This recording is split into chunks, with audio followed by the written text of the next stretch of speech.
We have a couple of other questions that are online from our folks who are watching. We've got Andrea Widdison.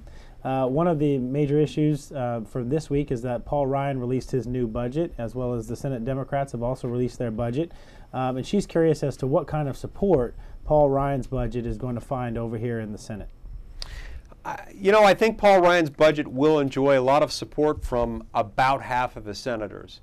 I think the Republican senators will be overwhelmingly supportive of it. Even those of us who might not agree with everything in it or might wish that it did more than it does will likely be very supportive of it. It is not yet clear to me how many Democrats we might have who support it or whether we will have any. What I do know is that I've got some real heartburn with what I'm hearing so far about the budget about to be released by Patty Murray and on the Democratic side of the aisle here in the Senate. I would note that I want to applaud the Democrats for actually introducing a budget this year. The Democrats in the Senate didn't introduce a single budget last year or the year before.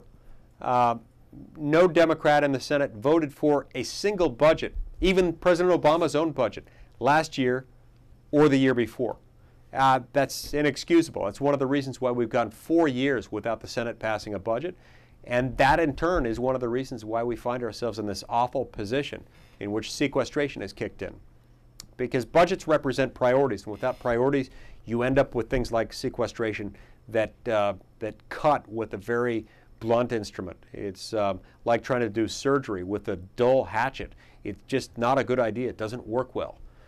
So we need a budget. We need to get it passed. I do expect that Paul Ryan's budget will enjoy broad support here. It's not yet clear whether there will be bipartisan support.